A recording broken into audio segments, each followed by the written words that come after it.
people, welcome back to our channel. This is Tsheringma Sherpa and तपाईहरुलाई फेरि पनि स्वागत छ हाम्रो मेकअप स्टुडियोमा. So आजको भिडियोमा चाहिँ I am gonna use this Morphe को Jackie Nail Volume 2 palette.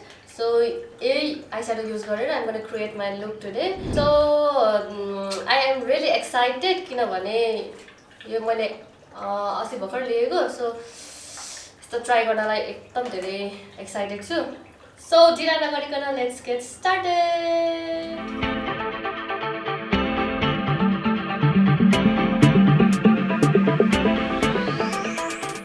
So guys, I have already prepped my skin and done my eyebrows behind the camera. So अब चाहिँ म मेरो यो setting spray ले मेरो skin लाई अथवा primer लाई लक गरिदिन्छु. So setting spray after primer लगायो भने चाहिँ तपाईहरुको मेकअप अलि long lasting हुन्छ.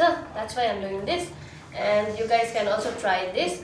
So for foundation I am using this Revlon को photo ready foundation, airbrush foundation रहेछ.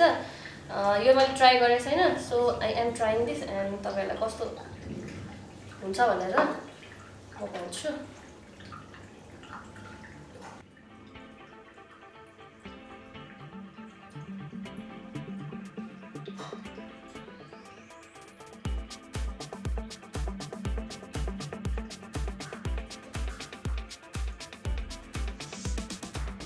So यो फाउन्डेसन चाहिँ अलिक अक्सिडाइज धेरै हुँदो रहेछ अनि यसको कभरेज पनि धेरै छैन. सो म चाहिँ यो फाउन्डेसन तपाईहरुलाई सजेस्ट गर्दिन बट कहिले लाउँदा चाहिँ त्यस्तो धेरै फरक पनि पर्दैन.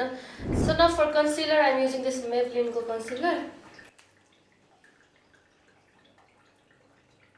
Now I am gonna do my blusher with this liquid blusher. यो चाहिँ O2O को shade 05 को blusher हो अनि यो shade पनि मैले I have just bought this. यो मैले भर्खरै किनेको.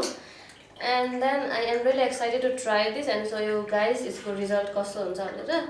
So liquid blusherहरु लाउनु भन्दा अगाडि चाहिँ यसरी हातमा पम्प गरेर अथवा केहीमा प्यालेटमा तपाईले पम्प गरेर अनि यसलाई हल्का ब्लेन्ड गरेर अनि मात्रै स्किनमा लाउनु होला.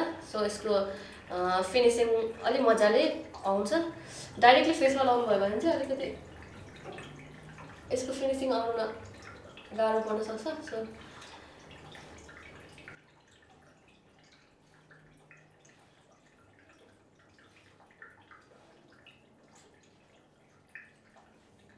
So guys, this liquid blusher is super amazing अनि यसको चाहिँ एकदम dewy अनि glossy finishing दिँदो रहेछ अनि एकदम natural पनि अनि यो I love this यो shiny part हरु आएको यसको. अघि फाउन्डेसन नलाएको थिएन बट आफ्टर यो ब्लसर लगाइसकेपछि चाहिँ एकदम shiny अनि एकदम glowy भयो. So I love this. तपाईहरु पनि यसलाई किन्न सक्नुहुन्छ. I am giving this 10 out of 10 यसलाई. So अब चाहिँ I'm gonna set my foundation with this translucent Arcia Makeup translucent powder.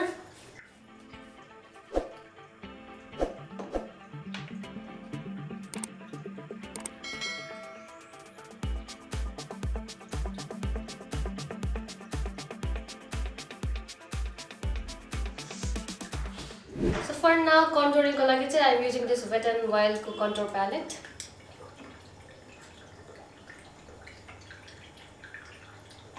So I am done with my contouring अनि अब चाहिँ main part Jackie Nail को Morphe Volume 2 palette. Guys यसको कलर्सहरु हेर्न सक्नुहुन्छ. यहाँ चाहिँ अलमोस्ट सबै शेडहरु छ एन्ड तपाईहरुलाई जस्तो कलरको आईस्याडो लाउनु मन लाग्दा पनि सबै शेडहरु यसमा अवेलेबल छ. So I am really excited. मैले पहिला चाहिँ न्यूट्रल शेडहरु मात्रै गरिरहेको हुन्थे अनि यो टाइम चाहिँ के डिफरेन्ट गरौँ भनेर.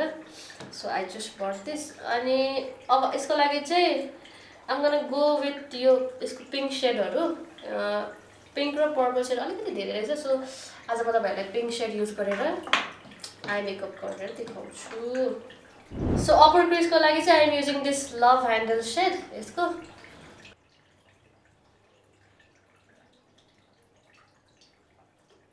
So after this I am gonna use this यो Positivity वाला shade यसको. Actually मा यो चाहिँ Positivity अनि TEAT रहेछ.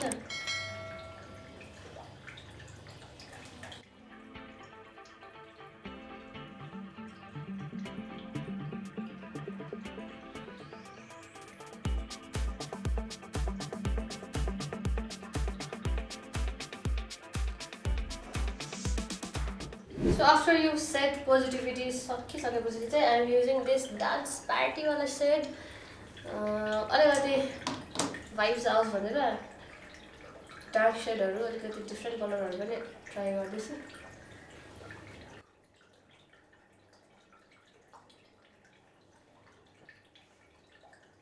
So आजको eye makeup मा चाहिँ I wanted to do अलिकति different खालको eye makeup that's why यो मेरो wing चाहिँ मैले eyeshadow ले नै बनाए अनि अलिकति pop out भएको जस्तो कलरहरु युज गरे now I am using this glitter यसकै glitter shade rider diamonds वाला shade on my eyelid this is the shade guys so I'm going to use the same glitter shade on my lower lid only So guys, this is the final look अनि तपाईहरुलाई यो makeup look कस्तो लाग्यो comment गरिदिनु होला and then तपाईहरुलाई next भिडियोमा कस्तो कस्तो मेकअप ट्युटोरियलहरु हेर्न मन छ त्यो पनि कमेन्ट गरिदिनु होला and do not forget to like, share and subscribe Hamro Makeup Studio and also follow me on Instagram and Facebook as well. Bye bye. Thank you everyone.